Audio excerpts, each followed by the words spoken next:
যে সমস্ত ছাত্রছাত্রীরা নতুন জ্যোতিষশাস্ত্র শিখছেন তাদের উদ্দেশ্যে বলি, প্রেডিকশানের জন্য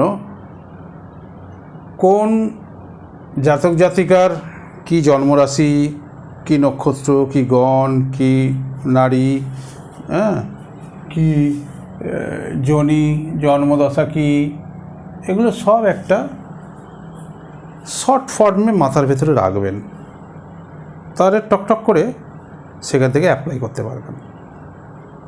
এবার দেখুন, এখানে আজকে যেটা বলে পড়াচ্ছি সেটা হচ্ছে ভরণী নক্ষত্র। রাশিটা কি? মেষ রাশি। দেখুন, মেষ, নক্ষত্র ভরণী, গণ নরগণ।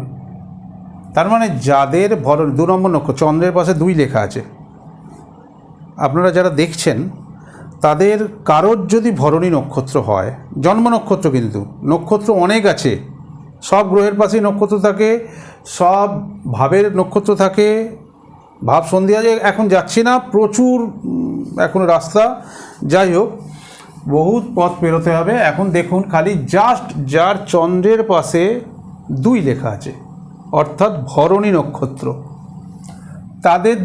তাদের মেষ রাশি, ভরণী নক্ষত্র, নরগণ, তাদের নরগণ হয়, তাদের ক্ষত্রিয় বর্ণ হয়, মেষ মানে ক্ষত্রিয়, এর আগেও ভিডিওতে পড়িয়েছি এটা।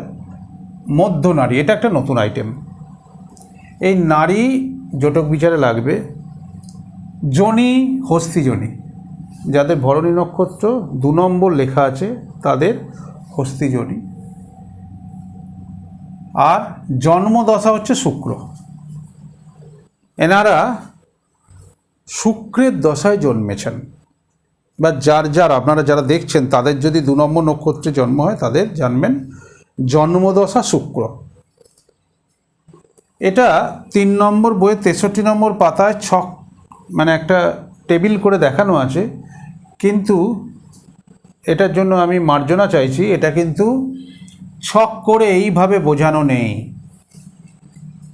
শুধু লেখা আছে মাত্র। এবার ওই লেখাটার সঙ্গে এই যে বইটা দেখাচ্ছি, এডিএন পদ্ধতিতে ভাগ্য বিচার, প্রথম খণ্ড, 3 নম্বর বই, লেখকের দেবসূর্য পাবলিকেশন থেকে প্রকাশিত হয়। এই বইটা খুলে 62 নম্বর পাতায় দেখবেন, 63 নম্বর পাতায় দেখবেন এই লেখাগুলো এমনি রোতে লেখা আছে। এই ছকটা ভিডিওতে দেখবেন, কনসেপ্টটা পুরো ক্লিয়ার হয়ে যাবে।